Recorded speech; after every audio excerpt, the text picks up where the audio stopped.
Hello everyone, it's Mr. Boomer here, and today we're going to be doing another discussion video, and in this video, I'm going to be talking about what I like to call the Yin and Yang effect of Sonic games. Now some of you probably might be a little bit confused. I mean, what the hell do I mean when I say the Yin and Yang effect of Sonic games?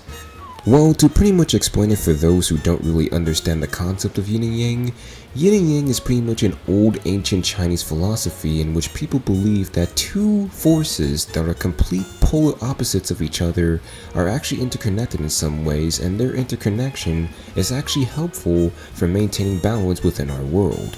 These two forces in question pretty much can both bring good things and bad things to the table that could persuade some people's opinions on which one is the good one and which one is the bad one, but the point is that both of them are still necessary in order to maintain a level of balance. To kind of give you guys an idea of what I mean, you have elements like daytime and nighttime, and of course the light and the dark. These are some examples of two forces that are the complete polar opposite of each other that both have pros and cons about themselves that the other does not have, but still in some way needs to work together in order to maintain a sense of stability within our world. Because to be completely honest with you, it really does not matter which force you view as good or bad, since at the end of the day, if one force ends up overpowering the other, it can create some serious problems inside of our world. Okay, so how exactly does this old Chinese philosophy apply towards Sonic? Because last I checked, we're not exactly talking about the world here, we're talking about a 35-year-old franchise which, to be quite honest with you, if it were to disappear one day and never come back, would not cause any environmental harm or damage our world in any way, outside of breaking the hearts of a lot of die-hard fans, including myself. Well, in case some of you guys have not been paying attention to what's been happening within the Sonic community, there is a clear divide within the fanbase on what people think Sega needs to do with this franchise moving forward, especially since we literally just came from two very controversial eras that have brought a lot of good things that people like about Sonic, as well as a lot of bad things, on top of the fact that we are now entering a new era that could completely change this franchise once again, forever. And yes, obviously the two controversial eras that I'm referring to is the Dark Era and the Meta Era.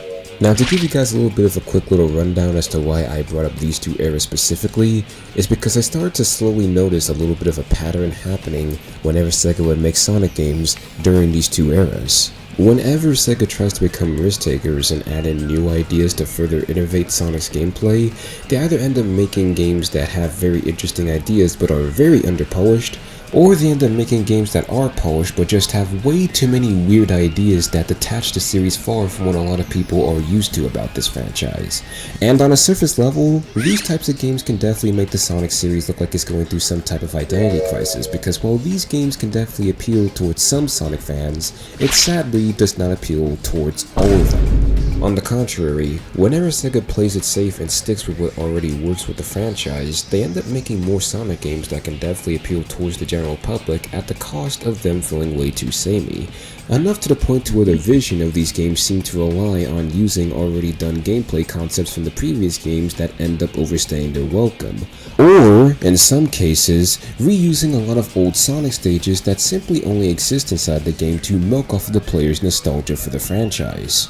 And while these types of games may not necessarily be considered bad by the general public, to some people, especially die-hard Sonic fans, these types of games can definitely make the gameplay of Sonic feel very boring from the lack of innovation. Hence why some people find some of these Sonic games to be forgettable. Now hopefully you guys were able to understand all of that, because I pretty much just explained to you the Dark and Meta era in a nutshell. I pretty much not only explained to you why a lot of people were very mixed on these two eras back in the day, but also why a lot of people nowadays bring up these two eras when talking about which direction Sega should take the Sonic franchise. Some people, especially 2000 Sonic fans, tend to kind of miss when Sega used to be very innovative with their Sonic games. Even if these games weren't that well received back when they debuted, they at the very least introduced a lot of very interesting ideas that a lot of people have come to like about the Sonic franchise. And even if you're someone who's not necessarily a huge fan of the Dark Era Sonic games, you have to at the very least admit that these games did heavily innovate Sonic's gameplay, and did keep the series feeling fresh with every new major release. On the other hand, you also have some Sonic fans that believe that Sega should not be that ambitious anymore and that they should really just stick with what already works with the franchise. And it makes sense why they believe this if we do think about this from a marketing standpoint. Like Brad from My Life as a Teenage Robot says, when something consistently continues to work, milk it for as long as you can. And I'm pretty sure the last thing that almost any Sonic fan wants right now is another super ultra omega ambitious Sonic game to come out, flop, and end up killing the momentum that Sonic has going right now.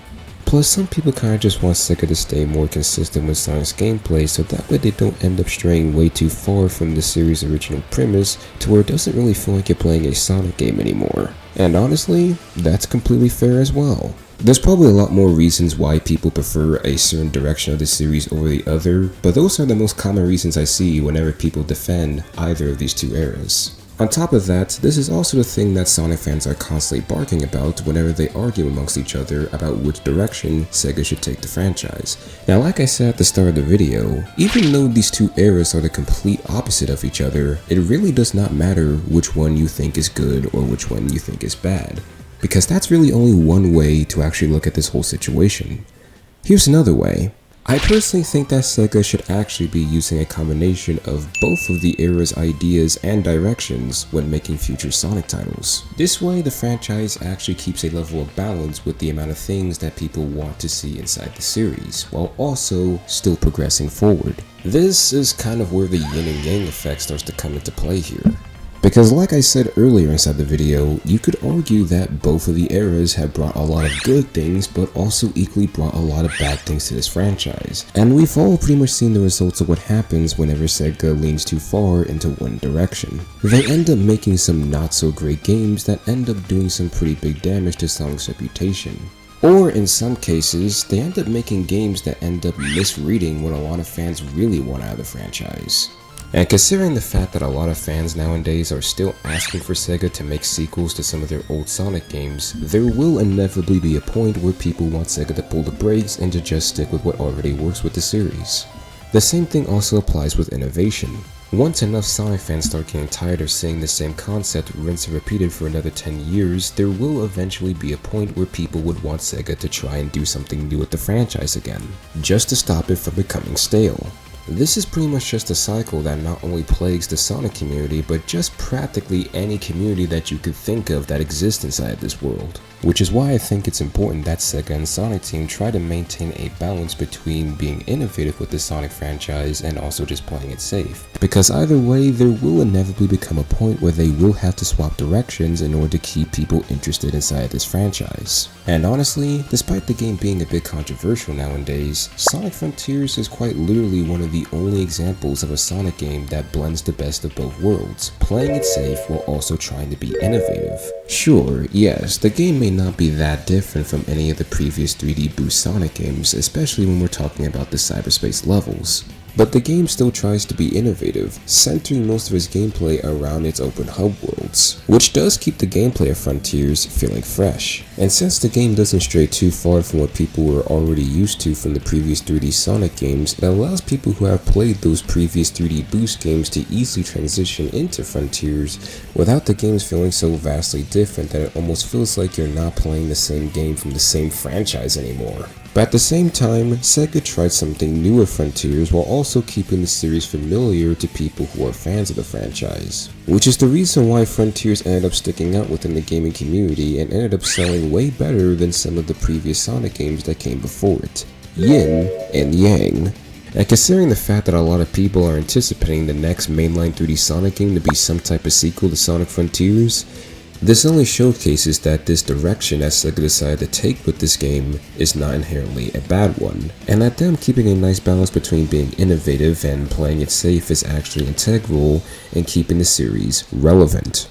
Now, some people probably may not agree with this take and possibly still think that even if Sega does take this direction, that it could still lead to them making some big oopsies in the future. And I can't lie with you, Sega is a very unpredictable company, so Lord only knows exactly what they will be doing with the franchise moving forward. But hey, whatever direction that you prefer Sega to take with Sonic, or whatever direction they end up taking for this franchise, let's all just hope and pray that it was the right call. And that's going to do it for this discussion video, ladies and gentlemen. Again, this has just been something that I've been thinking about for a very long time, and I kind of just wanted to make a video dumping out all my thoughts on it. So let me know in the comments if you agree with this take or even disagree with this take, and if you have any other suggestions for which direction you think Sega should take the franchise. But other than that, like always, if you guys enjoyed the video, be sure to leave a like, subscribe to the channel, and hit the notification bell if you are new and you wish to keep up with most of my future content. And do let me know down below in the comments if I should make more discussion type videos like this one. But until then, this has been Mr. Boomer, reminding you all to stay fresh.